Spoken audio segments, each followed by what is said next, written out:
إنا أنزلنا عليك الكتاب للناس بالحق إنا തീർച്ചയായും നാം അൻസൽന നാം ഇറക്കിയിരിക്കുന്നു അലൈക നിന്റെ മേൽ അൽ കിതാബ ഈ ഗ്രന്ഥത്തെ ലിന്നാസി ജനങ്ങൾക്ക് വേണ്ടി ബിൽ ഹഖ് സത്യപ്രകാരം. അപ്പൊ സത്യപ്രകാരമുള്ള ഈ വേദഗ്രന്ഥം ജനങ്ങൾക്ക് വേണ്ടി നിന്റെ മേൽ നാം ഇറക്കിയിരിക്കുന്നു. അപ്പൊ അതിന്റെ വിശദീകരണങ്ങൾ നമ്മൾ കുറെ ആയത്തുകളിലൂടെ നമ്മൾ പറഞ്ഞു. എന്താണ് ഈ സത്യപ്രകാരം ഗ്രന്ഥം ഇറക്കി എന്ന് പറഞ്ഞാല്, ജനങ്ങൾക്ക് വേണ്ടി ഇറക്കി എന്ന് പറഞ്ഞാൽ എന്താണ്, നബിയെ താങ്കളെ മേൽ ഇറക്കി എന്ന് പറഞ്ഞാൽ എന്താണ്, അതൊക്കെ നമ്മൾ ഇതിന്റെ തുടക്കത്തിലെ ക്ലാസ്സിൽ നമുക്ക് ഒരു 3-4 ആയത്തുകളിലൂടെ നമ്മൾ വിശദീകരിച്ചു. അതിനുശേഷം അള്ളാഹു പറയുന്ന കാര്യം ആകയാൽ ആരാണോ സന്മാർഗം സ്വീകരിച്ചത് ഫലിനഫ്സി അപ്പോൾ അത് അവരെ ഗുണത്തിന് തന്നെയാണ്. ഫലിനഫ്സി അവന്റെ സ്വന്തം നഫ്സിന് തന്നെയാണ്. ആരാണോ സന്മാർഗം സ്വീകരിച്ചത് അത് അതിന്റെ ഗുണം അവന് സ്വന്തം തന്നെയാണ്. എന്താണ് അള്ളാഹു ഇങ്ങനെ പറഞ്ഞത് കൊണ്ട് ഉദ്ദേശിക്കുന്നത്? അതാണ് നമ്മളിപ്പം ഏതാനും ആയത്തുകളിലൂടെ പറഞ്ഞു വരുന്നത്. അതായത് ഈ ഗ്രന്ഥം ജനങ്ങൾക്ക് വേണ്ടി ഇറക്കിയെന്നും അതിനുശേഷം ആ ഗ്രന്ഥത്തിലുള്ള കാര്യങ്ങളെല്ലാം സത്യമാണ് എന്നും അതിനുശേഷം ആര് ഇത് സ്വീകരിച്ചുവോ അല്ലെങ്കിൽ ആര് സന്മാർഗം സ്വീകരിച്ചുവോ അതിന്റെ ഗുണം അവന് തന്നെ ലഭിക്കും, അവന് തന്നെയാണ് അതിന്റെ ഗുണം എന്നും അള്ളാഹു പറഞ്ഞു വെച്ചു. ഇപ്പൊ എന്ന് പറഞ്ഞതിന്റെ ചില ഭാഗങ്ങളാണ് കഴിഞ്ഞ ക്ലാസ്സിൽ നമ്മൾ പറഞ്ഞത്. കഴിഞ്ഞ ക്ലാസ്സിൽ നമ്മൾ അവസാനം പറഞ്ഞ ആയത്തേതായിരുന്നു? മാഇദയിലെ 105 നമ്മൾ പറഞ്ഞു അല്ലെ. പിന്നെ അൽ-ബഖറയിലെ 135 നമ്മൾ പറഞ്ഞു. പിന്നെ പറഞ്ഞത് ഇതിലായിട്ട് 235 അവസാനം പറഞ്ഞത്. ആ 2 ആയത്തുകളിൽ അള്ളാഹു സൂചിപ്പിച്ചത് ഓർമ്മ ഉണ്ടാകും. അതായത് പിന്നെ ഈ ഗ്രന്ഥവും ഹിദായത്തും തമ്മിലുള്ള ബന്ധമാണ് അവിടെ സൂചിപ്പിച്ചത്. അള്ളാഹു എല്ലാ മനുഷ്യർക്കും ഒരുപോലെ, ആരും അതിൽ നിന്ന് ഒഴിവല്ല. അള്ളാഹു ആണ് എല്ലാവരെയും പഠിച്ചത്. ആ നിലയ്ക്ക് എല്ലാ മനുഷ്യർക്കും ജീവിതത്തിന്റെ ലക്ഷ്യവും മാർഗവും അള്ളാഹു തആല ഒരു ഗ്രന്ഥം ഇറക്കിക്കൊണ്ട് വിശദീകരിച്ചിട്ടുണ്ട്.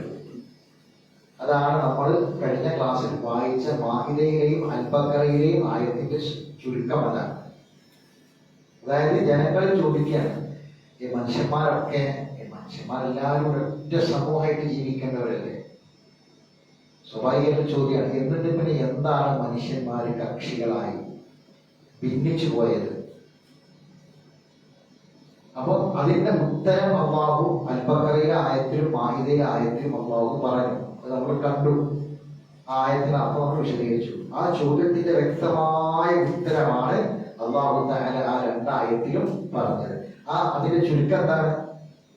അള്ളാഹു നിങ്ങൾക്ക് മനുഷ്യരെ പഠിച്ചു, പക്ഷെ എല്ലാവരും ഒരൊറ്റ സമൂഹമാക്കണം എന്ന അള്ളാഹുവിന്റെ ഉദ്ദേശമില്ല. അതെന്താ പറഞ്ഞത്? മനുഷ്യർക്ക് സ്വാതന്ത്ര്യം കൊടുത്തു. സ്വാതന്ത്ര്യം കൊടുത്തിട്ട് അള്ളാഹു ഗ്രന്ഥം കൊടുത്തു. ഗ്രന്ഥം കൊടുത്തിട്ട് ഈ കൊടുത്ത കാര്യത്തിൽ ആരൊക്കെ വിജയിക്കും എന്ന് ഫീമ ആത്താക്കും. അതാണ് നമ്മൾ ക്ലാസ്സിൽ പറഞ്ഞത്. അവർക്ക് നൽകപ്പെട്ടതിൽ അവർ പരീക്ഷിക്കപ്പെടാൻ വേണ്ടിയാണ് അള്ളാഹു എന്താക്കിയത്? ഈ ഗ്രന്ഥം കൊടുത്തു. കാരണം ഈ ഗ്രന്ഥം ആരൊക്കെ വായിക്കും, ആരൊക്കെ പഠിക്കും, ഈ മാർഗം ആരൊക്കെ സ്വീകരിക്കും, ആരൊക്കെ തള്ളിക്കളയും എന്ന ഒരു പരീക്ഷണത്തിന് വേണ്ടിയാണ് അള്ളാഹു എന്താക്കിയത്? കാനന്നാസു ഉമ്മത്തൻ വാഹിദ. അത് വളരെ ഒരൊറ്റ സമൂഹമായിരുന്നു. പക്ഷെ അതിനുശേഷം ജനങ്ങൾ എന്താക്കി? ഭിന്നിച്ചു. ആ ഭിന്നിച്ച ജനങ്ങൾക്ക് വിധി കൽപ്പിക്കാനാണ് ഈ ഗ്രന്ഥം നാം ഇറക്കിയത്. പറഞ്ഞ ആയത്താണ്. ഇത് മുഖേന ജനങ്ങൾക്കുള്ള ഇടയിലുള്ള അഭിപ്രായ വ്യത്യാസങ്ങളിൽ അമ്മ വിധി കൽപ്പിക്കുന്നുണ്ട്. അപ്പൊ ആ അഭിപ്രായ വ്യത്യാസത്തോടു കൂടി അഭിപ്രായ വ്യത്യാസങ്ങൾ കേട്ട് ഇങ്ങനെ മരിച്ചു പോകാനല്ല, മറിച്ച് അതിൽ ഒരു സത്യം ഉണ്ടാകും. അത് ഈ ഗ്രന്ഥത്തിന്റെ അടിസ്ഥാനത്തിലാണ് കിട്ടുക. ആ ഗ്രന്ഥം നമ്മൾ നോക്കണം, വായിക്കണം, അത് ആരൊക്കെ ചെയ്യുമെന്ന് പരീക്ഷിക്കാനാണ്.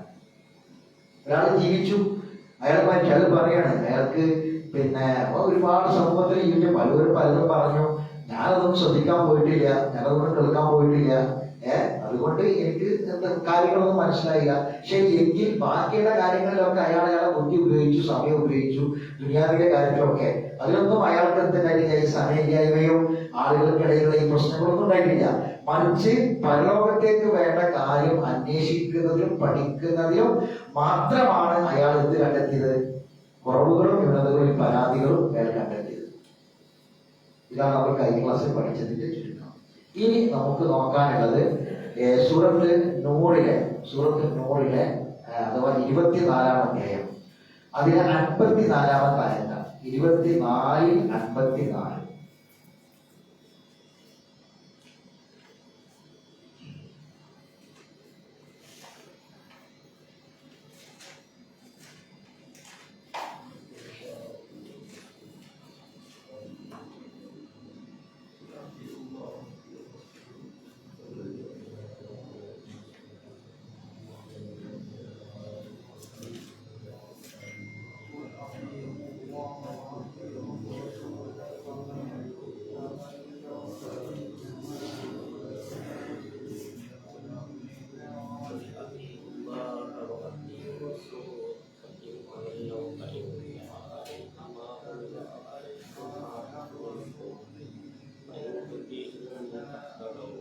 കണ്ടില്ലേ? ആയത് വായിച്ചോളി.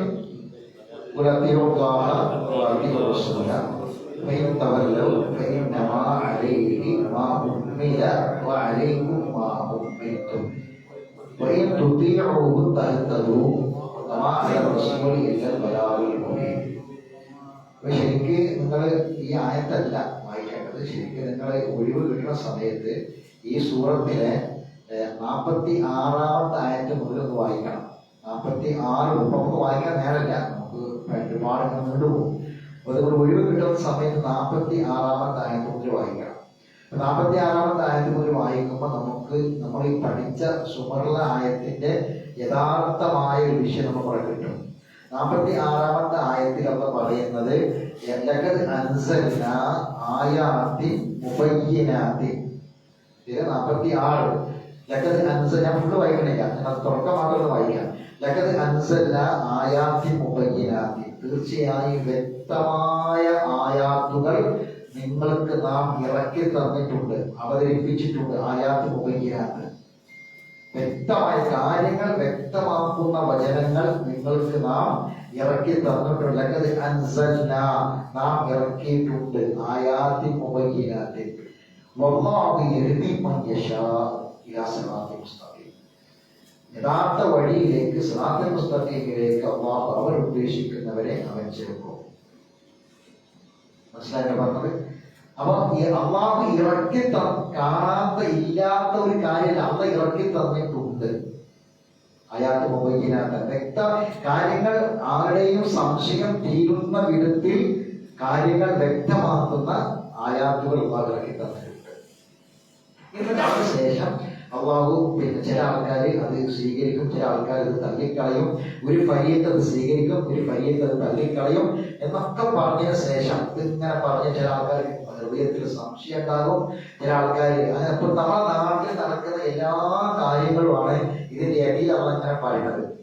ഇത് 46 മുതൽ അള്ളാഹുവിനോട് പറയുന്ന കാര്യങ്ങൾ ഇങ്ങനെ വായിച്ചു നോക്കിയാല് നമ്മുടെ സാധാരണ ജനങ്ങൾക്കിടയിലുള്ള എല്ലാ പ്രശ്നങ്ങളും ഒരു പറയുന്നത്. ഒരു ടീം സ്വീകരിക്കും, ഒരു ടീം അത് തള്ളിക്കളഞ്ഞ് തിരിഞ്ഞു കളഞ്ഞു പോകും.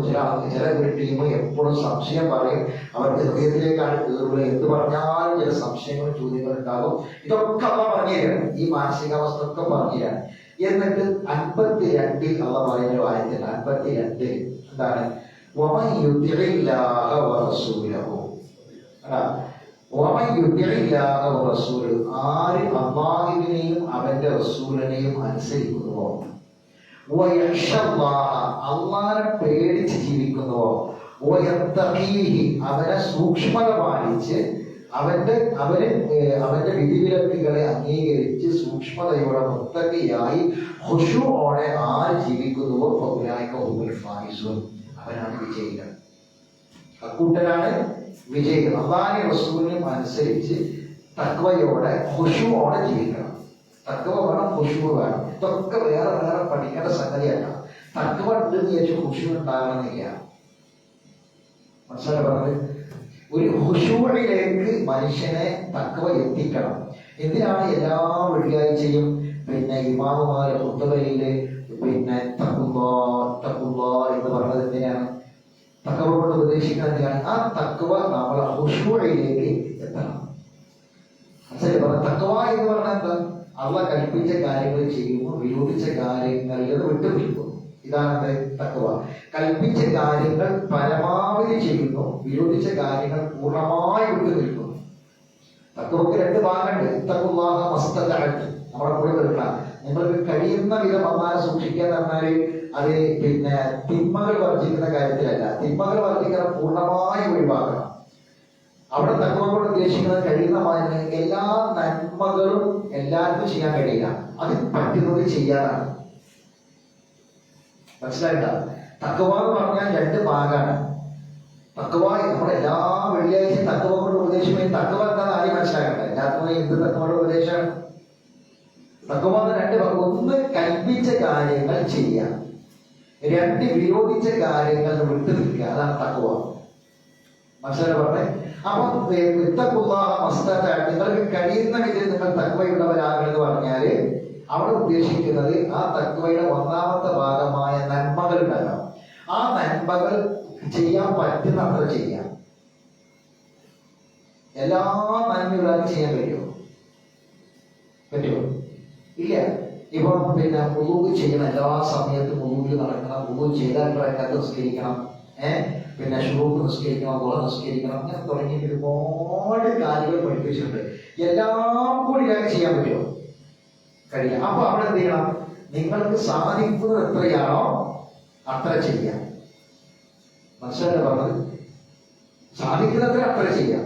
അതേ സമയത്ത് രണ്ടാമത്തെ ഭാഗം എന്താണ്? തിന്മകൾ വിട്ട്. ആ തിന്മകൾ സാധിക്കുന്നത്ര വിട്ടുകാനല്ല, തിന്മകൾ കഴിയുന്നത്ര വിട്ടുകാനല്ല, വളരെ തിന്മ പൂർണ്ണമായും ഒഴിവാക്കണം. പറഞ്ഞ കാര്യം മനസ്സിലാക്കുക. ഇത് നമ്മളെ എവിടേക്ക് എത്തിക്കും? ഖുശൂഇലേക്ക് എത്തിക്കും. തഖ്വ നമ്മളെ എവിടേക്ക് എത്തിക്കണം? ഖുശൂഇലേക്ക് എത്തിക്കണം. അതാണ് ഇവിടെ അല്ലാഹു തആല വയഖ്ശല്ലാഹ വയത്തഖി എന്ന് പറഞ്ഞത്.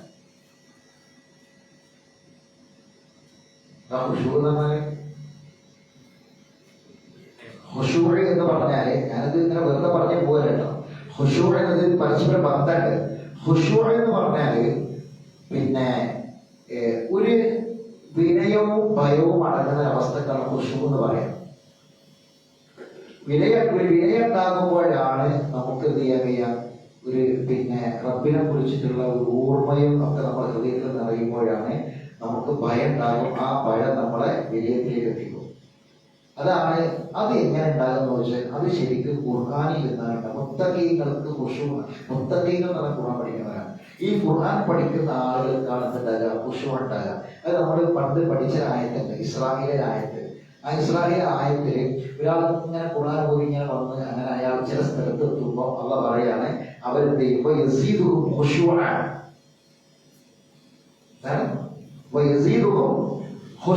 ഇപ്പൊ നമുക്ക് അറിയുന്ന ആയത്താണ് എന്ത്? ഇദാ തുലിയത് അലൈഹിം ആയാതുഹു സാദത്തുഹും ഈമാനാണ്. ഖുർആൻ ഈമാൻ പഠിപ്പിക്കും. ഇനി അടുത്ത ഇസ്രായേൽ ആയത്താണ് എന്ത്? വയസീദുഹും ഖുശൂഅൻ. യബുക്കൂന അവരിങ്ങനെ കരയും. യബുക്കൂന അവർ കരയും. വയസീദുഹും ഖുശൂഅൻ അവർക്ക് ഖുശൂ വർദ്ധിക്കും. എന്നിട്ട് അവർ സുജൂദിൽ വീഴും. യഖിറൂന ലിൽ-അദ്കാരി സുജ്ജദ, സുജൂദിൽ വീഴും, അവർ കരയും. അങ്ങനെ കരയുന്ന കാരണം എന്താ? യസീദുഹും ഖുശൂ വർദ്ധിക്കും. മനസ്സിലായി പറഞ്ഞേ? ഈമാന്, ഹിദായത്ത്, ഖുശൂഅ് ഇതൊക്കെ ഒരേ ലെവലിൽ നിൽക്കേണ്ട സാധനമല്ല. ഇതിങ്ങനെ വർദ്ധിക്കണം, കൂടണം. ഹുദ കൂടുമ്പോഴാണ് ഈ സംഗതിയൊക്കെ കൂടുക. നമ്മൾ വായിക്കാൻ പോണ അടുത്ത ആയത്തുകൾ നിങ്ങൾക്ക് അതൊക്കെ കിട്ടും, വരാൻ പോണ ആയത്തിൽ. ശരി, എന്നിട്ട് ഇനി അതിനുശേഷം ആയത്തുകൾ വായിക്കാം. 54-ാമത്തെ ആയത്ത്, അള്ളാഹിനെ അനുസരിക്കുക, റസൂലിനെ അനുസരിക്കുക. അവർ തിരിഞ്ഞു കളയുകയാണെങ്കിൽ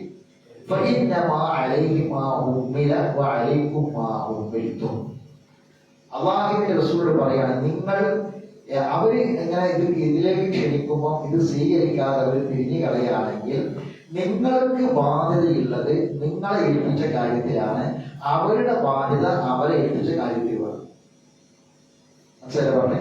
നബിയോട് പറയാണ്, ആരെങ്കിലും ഇത് കേൾക്കാൻ തിരിഞ്ഞു പോയി വിചാരിച്ചിട്ട് നിങ്ങൾ ടെൻഷൻ ആവണ്ട. കാരണം നിങ്ങളെ ഏൽപ്പിച്ച കാര്യങ്ങൾ ചെയ്യാം, അവരെ ഏൽപ്പിച്ച കാര്യം അവരാണ് ചെയ്യേണ്ടത്. ഇതിലൊക്കെ പറയാണ്, അവർ അനുസരിക്കുകയാണെങ്കിൽ അവർ സന്മാർഗം പ്രാപിച്ചു. മനസ്സിലായി? നമ്മൾ പഠിക്കണ ആയത്തെന്താണ്? പഠിക്കണ ആയത്തെന്ന് നമ്മൾ വായിച്ചു വരുന്ന ആയത്തെന്താണ്?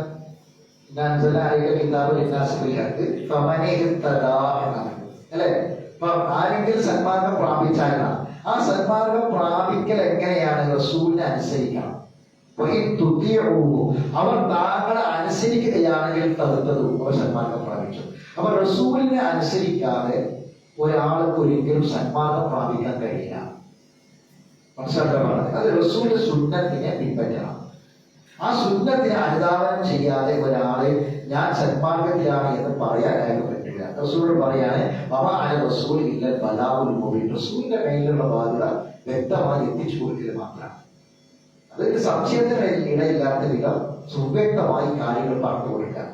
സുവ്യക്തമായി കാര്യങ്ങൾ ബലാവുൽ മുബീൻ എന്ന് പറഞ്ഞാൽ വ്യക്തമായ രൂപത്തിൽ, ഒരു അവ്യക്തമല്ലാത്ത രൂപത്തിൽ കാര്യങ്ങൾ ജനങ്ങൾക്ക് എത്തിച്ചു കൊടുക്കൽ മാത്രമാണ് ആരെ ബാധ്യത? റസൂലിന്റെ ബാധ്യത. അപ്പൊ ഇവിടെ നമുക്ക് മനസ്സിലാക്കാൻ കഴിയുന്ന ആയത്തും ഈ ആയത്തിന്റെ ആശയം എന്താണെന്ന് വെച്ചാൽ, അള്ളാഹുവിനെയും അവന്റെ റസൂലിനെയും കൃത്യമായി അനുസരിക്കണം. ആ അനുസരണയാണ് ഹിദായത്തിന്റെ മാർഗം. അങ്ങനെ ഒരാൾ സ്വീകരിച്ചാൽ അതിന്റെ ഗുണം ആർക്കാണ്? അവനവന് തന്നെയാണ്. ഒരാൾ തട്ടിക്കളയാണെങ്കിൽ അതിന്റെ ദോഷവും അവന് തന്നെയാണ്. ഇനി അൽ-ബഖറയിലെ 137 2:137.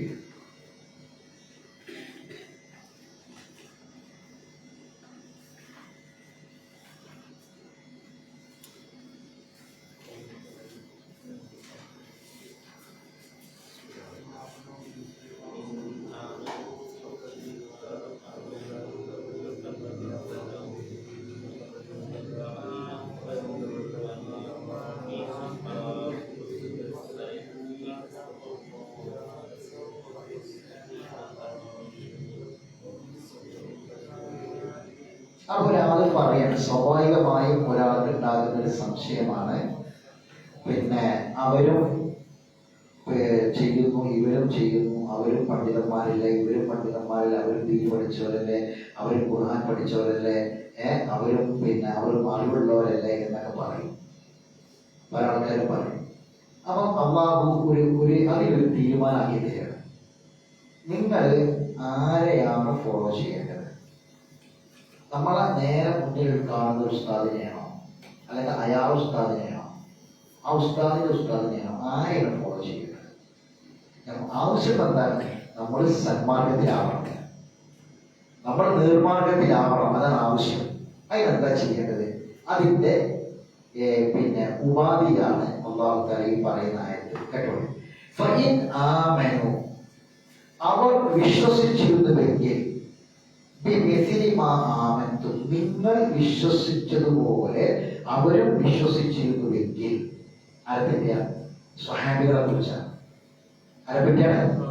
അപ്പൊ സ്വഹാബികൾ എങ്ങനെയായിരുന്നോ അതുപോലെ അവരുമായിരുന്നെങ്കിൽ ഫഖദ് തദൗ, തീർച്ചയായും അവർ സന്മാർഗം പ്രാപിച്ചു.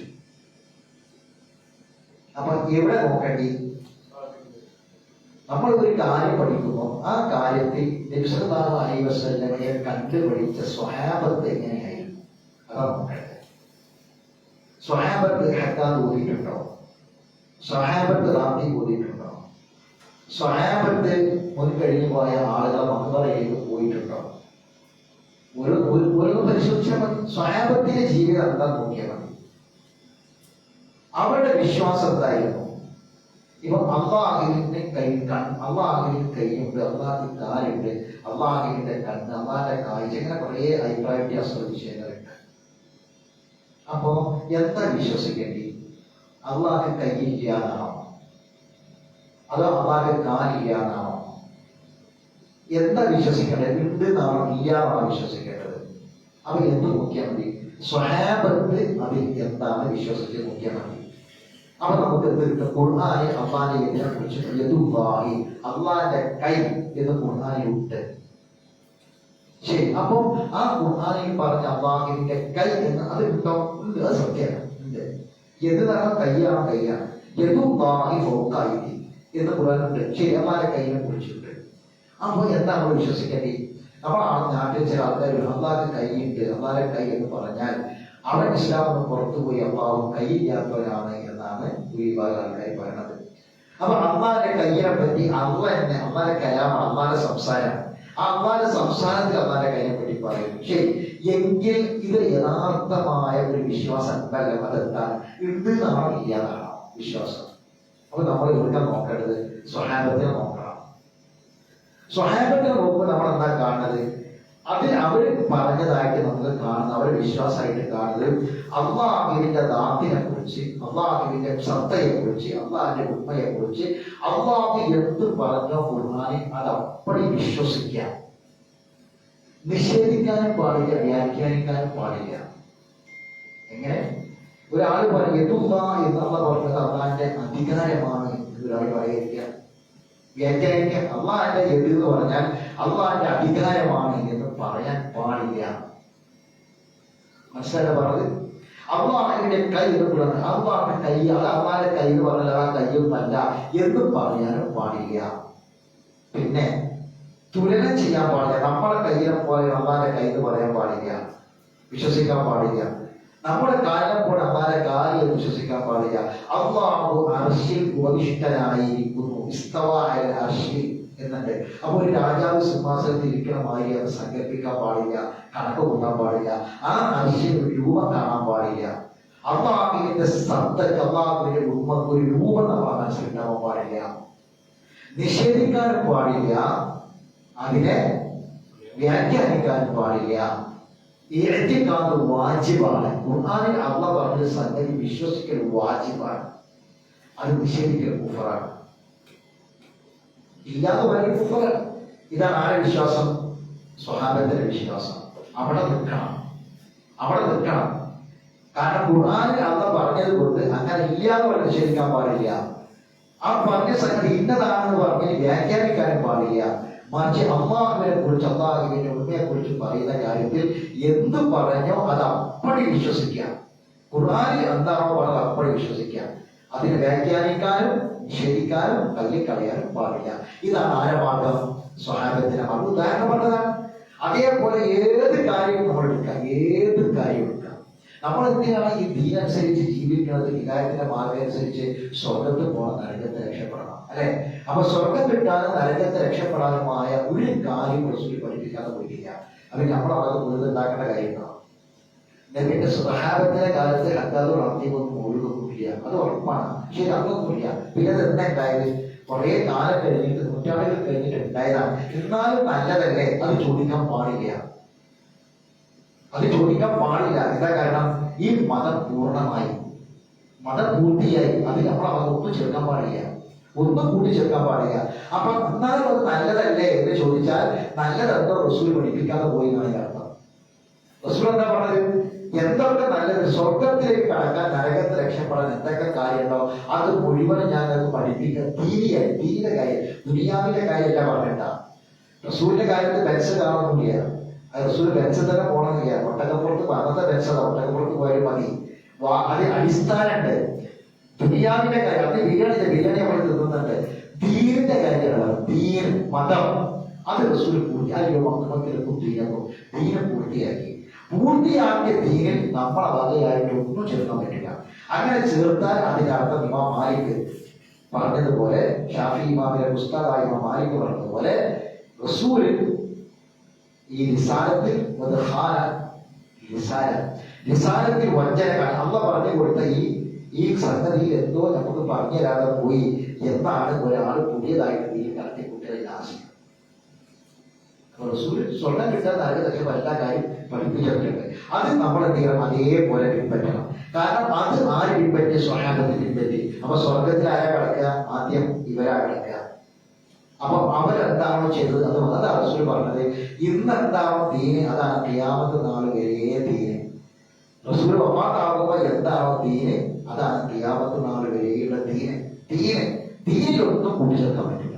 മതത്തിലൊന്നും കൂട്ടിച്ചേർക്കാൻ പറ്റില്ല. മതത്തിലായിട്ട് മതവിശ്വാസമായി മതത്തിന്റെ ആചാരമായിട്ട് ആണ് ഇന്ന് നമ്മുടെ നാട്ടിൽ റാത്തിൽ ഒരു അന്താരം തുടങ്ങിയിട്ടുള്ള മുഴുവൻ പുത്തൻ ആചാരങ്ങൾ നമ്മുടെ നാട്ടിൽ മതത്തിന്റെ ലേഖലാണ് നടക്കുന്നത്. അതൊക്കെ മതത്തിൽപ്പെട്ട കാര്യമാണ് പറയുന്നത്. ദുനിയാവാണ് നടക്കുന്നത്. അപ്പൊ ഇത് റസൂൽ ചെയ്തിട്ടില്ല. റസൂലിന്റെ കാലത്തില്ല, അത് ഉറപ്പാണ്. സ്വഹാബത്തിന്റെ കാലത്തിൽ അത് ഉറപ്പാണ്. അപ്പൊ എന്താ ചെയ്യേണ്ടത്? അത് തള്ളിക്കളയണം, അത് ഒഴിവാക്കണം. അപ്പൊ റസൂല് ഓതിയത് സ്വഹാബത്ത് ഓതിയത് ഖുർആനാണ്. അപ്പൊ നമുക്ക് ഓതാനുള്ളത് ഏതാണ്? ഖുർആനാണ്. നമുക്ക് ചൊല്ലാനുള്ളത് ഏതാണ്? ഖുർആനാണ്. ദിക്റുകളാണ്, ദുആകളാണ്. അത് മതി. പുതിയതായി ഉണ്ടാക്കിയതൊക്കെ ലാഭത്തിന് വേണ്ടി ഉണ്ടാക്കിയതാണ്. പല ആൾക്കാരും പല താല്പര്യങ്ങൾക്ക് വേണ്ടി ഉണ്ടാക്കിയതാണ്. അതൊക്കെ ഒഴിവാക്കണം. അപ്പോൾ സ്വഹാബത്തെ വിശ്വസിച്ചതുപോലെ നിങ്ങൾ വിശ്വസിച്ചാൽ നിങ്ങൾ സന്മാർഗം പ്രാപിച്ചു. ഇനി ബാക്കി വായിക്കും. എന്തുകൊണ്ടാണ് ഗ്രൂപ്പ് ഉണ്ടായത്? എന്തുകൊണ്ടാണ് ഗ്രൂപ്പുകളായത്? ബാക്കി വായിക്കും. അത് അവർ അതിൽ നിന്ന് തിരിഞ്ഞു കളയും. അപ്പോൾ അതാ നിങ്ങൾ കക്ഷികളായി കക്ഷി മാത്സര്യം, കക്ഷികളായി മത്സരിക്കുക, ഗ്രൂപ്പുകളായി മത്സരിക്കുക, വിഭാഗങ്ങളായി മത്സരിക്കുക. അപ്പൊ വിഭാഗങ്ങൾ ഷിക്കാക്ക് ഗ്രൂപ്പാണ്, ഷിക്കാക്ക് ഭിന്നിപ്പാണ്, ഷിക്കാക്ക് കക്ഷി മാത്സര്യമാണ്. കക്ഷികളായിട്ട് മത്സരിക്കുകയാണ് ഷിക്കാക്ക് എന്ന് പറയുന്നത്. ഈ ഷിക്കാക്ക് ഉണ്ടായത് എന്താണ്? എന്തുകൊണ്ടാണ് ഷിക്കാക്ക് ഉണ്ടായത്? ഇതിൽ നിന്ന് മാറിയോണ്ടാണ്. അപ്പം ഒരു ഭിന്നിപ്പും ഒരു ഗ്രൂപ്പും ഇല്ലാതെ ഈ പ്രശ്നങ്ങൾ പരിഹരിക്കാൻ എന്താ മാർഗം? എല്ലാവരും സഹാബത്തിലേക്കാണ് പഠിച്ചാൽ മതി. നബിയും സഹാബത്തും ചെയ്ത് അന്ന് ഇല്ലാത്തതൊക്കെ അമ്മക്കാട് ഒഴിവാക്കാൻ ഒരു മാർഗം വെച്ചാൽ മതി.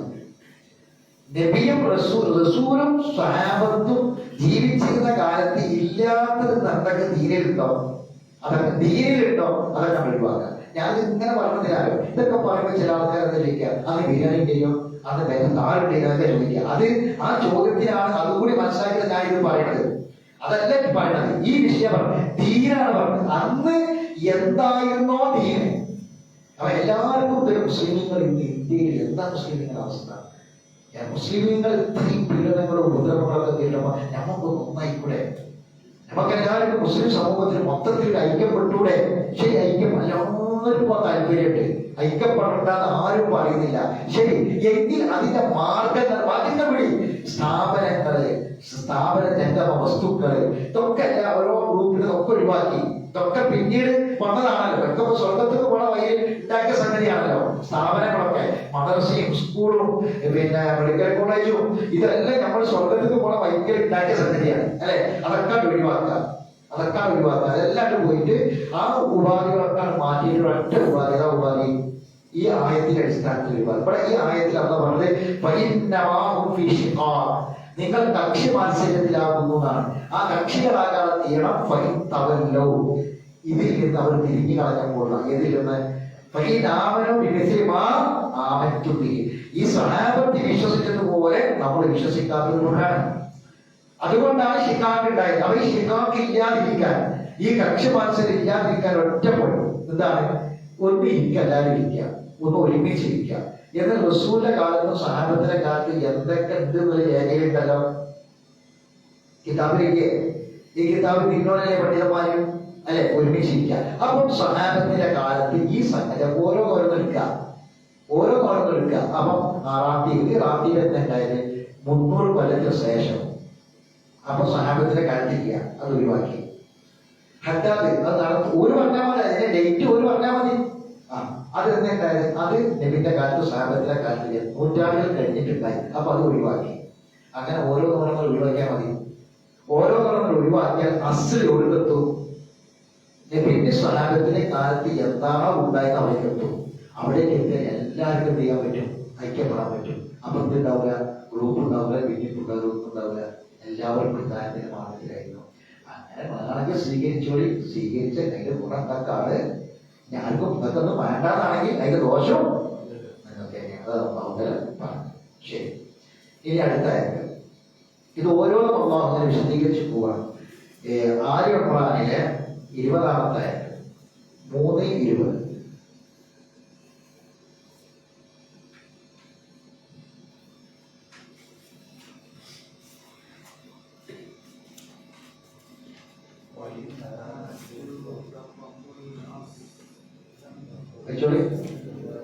فإن حاجوك فقل أسلمت وجهي لله ومن اتبعني وقل للذين أوتوا الكتاب والأميين أسلمتم فإن أسلموا فقد اهتدوا وإن تولوا فإنما عليك البلاغ والله بصير بالعباد.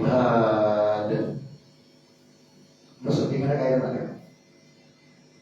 നമ്മളിപ്പോ പറഞ്ഞത് ഇസ്ലാമിനെ കുറിച്ചാണ് അല്ലെ, മുസ്ലിങ്ങളെ കുറിച്ചാണ്. ഇസ്ലാമിന്റെ പിന്നിൽ ഇസ്ലാമിലെ ശിക്കാബുക്കാണ് പറഞ്ഞത്. പറയുന്നത് ഹിദായത്തിന്റെ മാർഗം. ഇത് വായിക്കുന്നതിന് മുമ്പ് തൊട്ട് മേത്തായിരുന്നു വായിച്ചോക്കി. ഇന്ന ദീന ഇൻദല്ലാഹിൽ എല്ലാവരും പറഞ്ഞ എന്താണ്? ഇന്ന ദീന ഇൻദല്ലാഹിൽ ഇസ്ലാം. അള്ളാഹുവിന്റെ അടുക്കൽ സ്വീകാര്യോഗ്യമായ മതം ഇത് മാത്രമാണ്. ഇസ്ലാം അല്ലാത്ത ഒരു മതം അള്ളാഹുവിന്റെ അടുക്കൽ സ്വീകാര്യോഗ്യമല്ല. ഇന്ന ദീന ഇൻദല്ലാഹിൽ ഇസ്ലാം. അള്ളാഹുവിന്റെ അടുക്കൽ ദീനാക്കിയത് ഇസ്ലാമാണ്. ബാക്കി وما اختلف الذين اوتوا الكتاب الا من بعد ما جاءهم بغيا بغيا. കേട്ടിട്ടുള്ള വിരോധം കൊണ്ടല്ലാതെ ഈ വേദഗ്രഹം നൽകപ്പെട്ടവരാരും ഭിന്നിച്ചിട്ടില്ല. ഈ നമ്മൾ ഇതുവരെ പറഞ്ഞ ആശയം അത് വ്യക്തമായി പറയാം. വേദഗ്രഹം നൽകപ്പെട്ടവരൊക്കെ ഭിന്നിച്ചത് അവർക്കിടയിലുള്ള ഭാഗിയോണ്ടാണ്. ഭാഗി വിരോധം. ഒരാളെ കണ്ടുക. ഒരു പ്ലാറ്റ്ഫോമില് ഒരു ടീമില് ഒരു ഗ്രൂപ്പില് ഒരു 4 ആൾ ഒരേ മതി. 4 ആളെ ഒരേ മതി. അപ്പൊ ഒരാൾ ഉയർന്ന മറ്റാക്കി കണ്ടുക, മറ്റേ മറ്റേ കണ്ടുക. അപ്പൊ എന്താക്കി? ഈ ഒരേപോലുള്ള 4 ആൾക്കാരും ഈ ഒരു ഗ്രൂപ്പിലെ 4 ടീമിനെയും കൊണ്ടാടി പോയി. ഇതാണ് നടന്നത്. വിരോധമാണ്, പരസ്പര വിരോധമാണ്, കണ്ടുകൂടായ്മയാണ്. അള്ളാഹ് പറയാണ് ദീന് അള്ളാഹുവിന്റെ അടുക്കൽ ഒറ്റ ദീനുള്ള ഇസ്ലാമാണ്.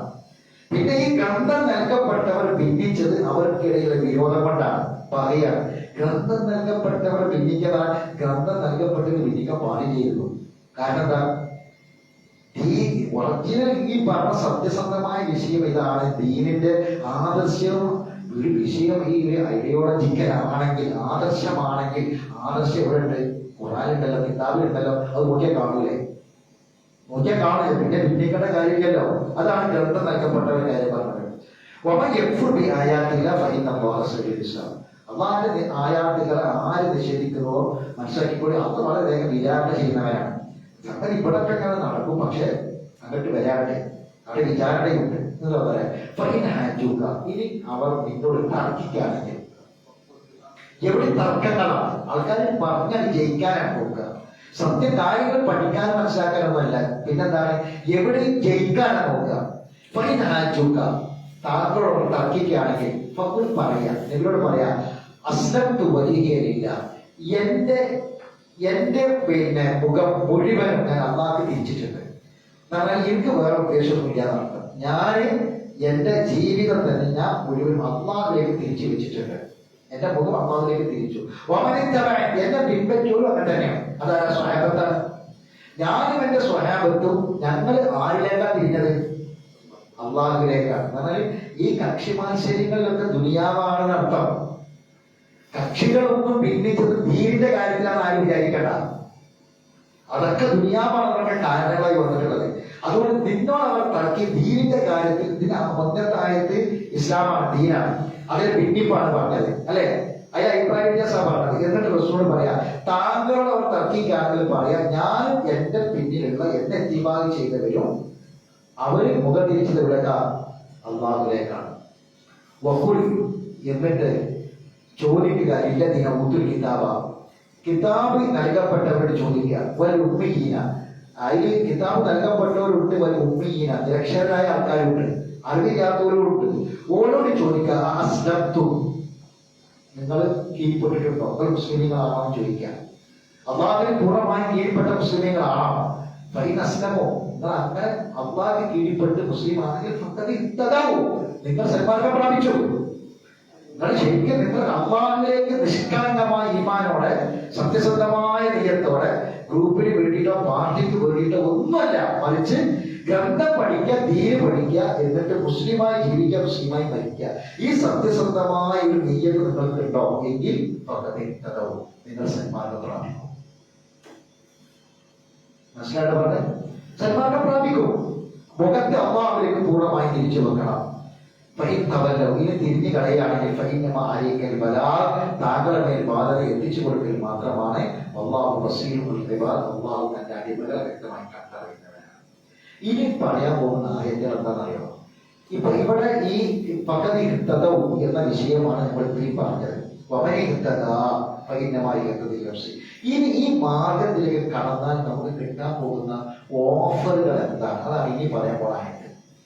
ഇനി ഇതിന്റെ വിശദീകരണമായിട്ട് വരാൻ പോകുന്ന 5-ാം ആയത്തിൽ കൂടിയിട്ട് ആ ആയത്തിൽ അള്ളാഹു പറയുന്നത്, നിങ്ങൾ ഈ ഗ്രന്ഥം പഠിക്കുക വഴി നിങ്ങൾ ഇസ്ലാമിനെ പഠിക്കാൻ ശ്രമിച്ചാൽ, ദീനിനെ പഠിക്കാൻ ശ്രമിച്ചാൽ നിങ്ങൾ സന്മാർഗം പ്രാപിക്കും. ആ സന്മാർഗം പ്രാപിച്ചാൽ നിങ്ങൾക്ക് എന്തൊക്കെയാണ് ഗുണം? അതായത് ഫലി നഫ്സി എന്ന് പറഞ്ഞില്ലേ, അതിന്റെ ഗുണം നിനക്കെന്തിന് പറഞ്ഞില്ലേ? ആ ഗുണം എന്തൊക്കെ? അത് പരലോകത്ത് മാത്രമല്ല, യഹോലോകത്ത് കിട്ടും. ആ ഗുണങ്ങൾ എന്തൊക്കെയാണ് എനിക്ക് പറയാൻ പറ്റും. ഇപ്പോഴത്തെ നമ്മൾ പറഞ്ഞത് ഈ ആയത്തിന്റെ വിശദീകരണത്തിൽ ഈ ഹിദായത്ത് എങ്ങനെ നമുക്ക് കിട്ടും, എങ്ങനെ പ്രാപിക്കാൻ കഴിയുമെന്നാണ്. ആ ഹിദായത്ത് പ്രാപിച്ചാൽ അതിന്റെ ഗുണം നിനക്ക് തന്നെയാണ് എന്ന് പറഞ്ഞ ഗുണങ്ങൾ എന്തൊക്കെ? എന്താണ് ആ ഗുണങ്ങൾ എന്തൊക്കെ? അതാണ് ഇനി എണ്ണി പറയാൻ പോകുന്ന അടുത്ത ആയത്തുകൾ. ഇൻഷാ അല്ലാഹ് അടുത്ത ക്ലാസ്സിൽ നമുക്ക് വിശദീകരിക്കാം. അള്ളാഹു ദീർഘായുസ്സും ആഫിയത്തും നൽകി തന്നെ അനുഗ്രഹിക്കുമാറാവട്ടെ. അറിവില്ലായ്മ വന്നപ്പോൾ തെറ്റുപറ്റും അള്ളാഹു നമുക്ക് വിട്ടുകൊടുത്ത് മാറാൻ തരട്ടെ. അള്ളാഹിന്റെ ദീനിനെ അള്ളാഹുവിന്റെ ഗ്രന്ഥത്തിൽ നേരിട്ട് കണ്ടു പഠിക്കാൻ കഴിയുന്ന മഹാഭാഗ്യവന്മാരെ കൂട്ടത്തിൽ അള്ളാഹു നമ്മളെ ഉൾപ്പെടുത്തി അനുഗ്രഹിക്കുമാറാവട്ടെ. ربنا تقبل منا انك انت السميع العليم وتب علينا انك انت التواب الرحيم واخر دعوانا ان الحمد لله رب العالمين. സഹോദരങ്ങളെ, നമുക്ക് ഇനി ഒരു 3 ക്ലാസ് കൂടി ഉണ്ട്. പരമാവധി ആളുകൾ ആ ക്ലാസ്സിലൊക്കെ പങ്കെടുക്കുക. നമ്മുടെ നാട്ടിൽ നടന്നൊരു വലിയ ദുരന്തവുമായി ബന്ധപ്പെട്ട ഒരുപാട് കാര്യങ്ങൾ പഠിക്കാനും മനസ്സിലാക്കാനൊക്കെ ഉണ്ട്. നമ്മുടെ വിഷയവുമായി ബന്ധപ്പെട്ട് നമ്മൾ പഠിച്ചുകൊണ്ടിരിക്കുന്ന കാര്യങ്ങളുമായി ബന്ധപ്പെട്ട് തന്നെ നമ്മുടെ ഓർമ്മയിലേക്ക് സജീവമായ നമ്മുടെ ശ്രദ്ധയിലേക്ക് വരേണ്ട പഴയ കാര്യങ്ങളുണ്ട്. എന്തായിരുന്നാലും നമുക്കൊരു മരണം ഉറപ്പാണ്. ചിലപ്പോൾ നമ്മുടെ വീട്ടിലെ പായിൽ കിടന്ന് മക്കളെ കണ്ട് കുടുംബത്തെ കണ്ട് മരണമായിരിക്കും, ചിലപ്പോൾ ഒരു വെന്റിലേറ്ററിലായിരിക്കും, ചിലപ്പോൾ ICU വെച്ചായിരിക്കും, ചിലപ്പോൾ ഏതെങ്കിലും വാഹനത്തിലെ ടയറിന്റെ ചുവട്ടിലായിരിക്കും, ചിലപ്പോൾ നേരത്തെ പറഞ്ഞ പോലെ കുത്തി ഒഴിക്കപ്പെട്ട എങ്ങനെയാണെങ്കിലും നമ്മൾ മരിക്കും. അതിന് മുമ്പ് നമ്മളത് കാത്തിരിക്കുക. ആ കാത്തിരിക്കുന്നവർ എന്ന് പറയുന്നത് നമ്മൾ നിർബന്ധമായി അറിയേണ്ട ചില കാര്യങ്ങളുണ്ട്. ഇൻഷാ അല്ലാഹ് ആ കാര്യങ്ങൾ നമ്മുടെ തൊട്ടടുത്ത ക്ലാസ്സുകളിൽ നമുക്ക് വിശദീകരിക്കും. അതിലൊക്കെ പങ്കെടുക്കാൻ വേണ്ടി നമ്മൾ പരിശ്രമിക്കുക. അള്ളാഹു അനുഗ്രഹിക്കുമാറാവട്ടെ. ربنا تقبل منا انك انت السميع العليم وتب علينا انك انت التواب الرحيم واخر دعوانا الحمد لله رب العالمين. سبحانك اللهم وبحمدك اشهد ان لا اله الا انت استغفرك واتوب اليك.